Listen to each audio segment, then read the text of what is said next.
जाएगा इस तबीयत से। ये जिम्मेदारी महसूस करनी चाहिए इंसान को। हम ये जिम्मेदारी महसूस नहीं करते, कभी अकेले में बैठकर अल्लाह रब्बुल इज्जत को याद किया, कभी नहीं, हमें इसकी तौफीक ही नहीं होती। तन्हाई में बैठकर कभी अकेले अपने रब को याद किया, मेरा रब बहुत करीम है।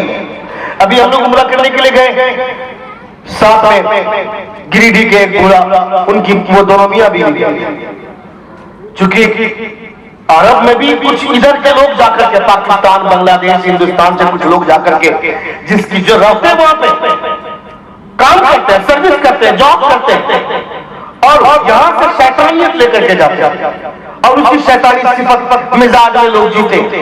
वो बुरा आदमी जुमे के दिन हरम गए, वो मियां बीवी दोनों एक साथ, और अचानक चूंकि जब जत्था इंडोनेशिया और फराम मिस्र वगैरह के जब जत्था आता है औरतों का, तो उस वक्त आदमी का एक साथ रहना बहुत मुश्किल होता है।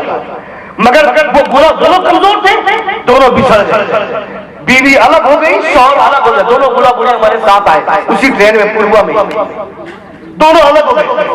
ये मरवा के रास्ते से बाहर निकले कि आदमी से मुलाकात की, कहा चचा कहां जाना। जब वो उर्दू बोल रहा, जिसका मतलब है या तो पाकिस्तान का होगा, या हिंदुस्तान का होगा, या बांग्लादेश का होगा। ये तीन मुल्कों के अलावा उर्दू जबान इतनी अच्छी बोलते कहां जाना, कहा होटल जाना, कहा चलो ले चलता। उससे टैक्सी में बैठाया और होटल क्यों लेके जाएगा, दूसरी जगह लेकर के गया। वहां जाकर के 800 रियाल उसके बैग में था, वो निकाल निकाल ली। वो बुरा आदमी रो रो कर जब अपनी कहानी सुनाता है तब रोंगटे खड़े हो जाते हैं। कहा मैं होटल नहीं आया, और वो होटल आया नहीं, वहां से वापस आया और पता पूछते हुए किसी टैक्सी में फिर दोबारा नहीं बैठा, पूछता हुआ फिर हरम आया और खाने काबा को सामने बैठ गए, सामने रखकर बैठ गए। कहा परवरदिगार, जिसका पैसा छीना गया वो भी तेरा मांगा, जिसने छीना वो भी तेरा मांगा। परवरदिगार, मैं तेरे घर की ज़ियारत के लिए आया, मौला मुझे यहाँ बुलाने वाला भी तू है, मगर अब मेरे सफर का सामान अब मेरा लुट गया है। परवरदिगार, मेरा सामान या कहार या जब्बार या कपूर नहीं, इसका विरोध करने लगा।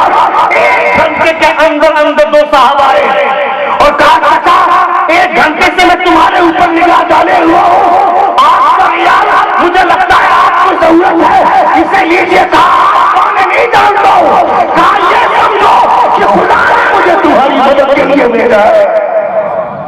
जोर से बोलना चाहिए था। यानी अल्लाह रब्बुल इज्जत को कोई दिल से याद करता है तो खुदा किस रूप में किसे भेज देता है ये कोई नहीं जानता, ये खुदा जानता है। अल्लाह रब्बुल इज्जत को कभी तन्हाई में याद कीजिए, अपने बच्चों को बताइए कि दूसरों के पास जाकर के कटोरा लेकर के हाथ फैलाने से बेहतर है जिसने उसके पांव को मजबूत किया उसी खुदा से क्यों नहीं मांगा। इसीलिए हुजूर ने मना फरमाया।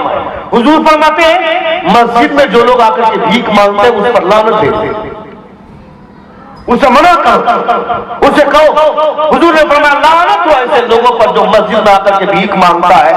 मस्जिद में आकर के खुदा से मांगना चाहिए, मस्जिद में आकर भी लोगों से। अगर इमाम साहब ऐलान कर दे और वो बाहर बैठ जाए तो उसकी बात अलग है, मस्जिद में खड़ा होकर के मांगना ये सरासर गलत है। बहुत सारे लोग आ जाते हैं जुमे के लिए और मस्जिद में खड़े होकर के मांगने लगते हैं, ऐसे लोगों को मना करना चाहिए।